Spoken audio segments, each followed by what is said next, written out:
This video is to follow on from a couple of other videos that are on our YouTube channel CREU Architecture about coordination of revit models and superstructure takeoff. They're still available to be seen on our YouTube channel. So to summarise, we're building an apartment block in Revit, 2-storey, and it's made up of 2-bedroom apartments,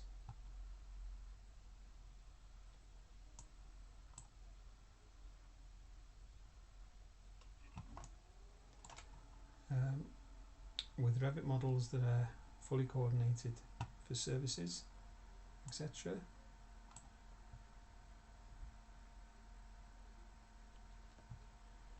So these are the individual apartment blocks, entrance there.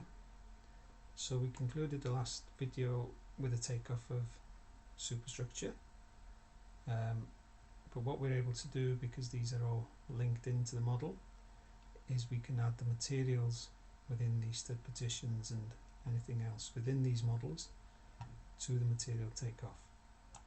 So if we look at a screenshot of the superstructure material takeoff, we've got wallboard, plasterboard here, 977 square meters here, whereas having linked everything in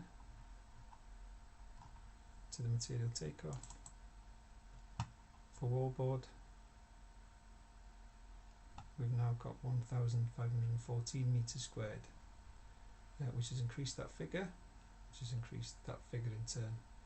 We've also got sound block board, some of the partitions, and we've also got some floor finishes coming in that are modelled in the individual apartments. Because we haven't modelled or included the floor finishes to the corridors, etc., they're not in this total at the moment. We've also added windows and doors, external windows and internal doors to the model, as well as a staircase, but this automatically informs our door schedule. So we've got door types and the number of 610 doors, 710 doors. These include for all the apartments as well, 910 doors, 32. And then we've got a door type schedule on a sheet. We've also got the legend of the types, and the same applies with the windows. We've got a window schedule and a window type legend. This is all being built up as we build up the model at design stage. So all this information, takeoff, schedules, etc., is based on the planning drawings. So these are 1 to 100 drawings being prepared for planning. We've got plans, elevations,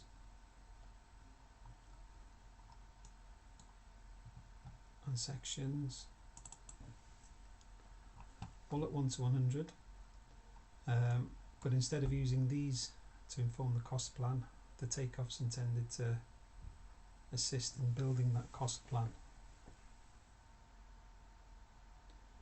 So while this takeoff is extremely useful, it's important to note that the takeoff is only as accurate as the level of detail within the model.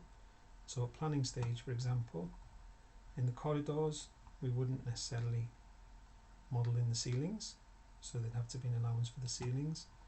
The floors go through the walls, so there'd be a subtraction in screed, reduction in screed. The substructure at the moment isn't modelled. The ceiling at this level isn't modelled. So it is a Workstage 3 takeoff that's intended to inform the cost plan rather than be the cost plan.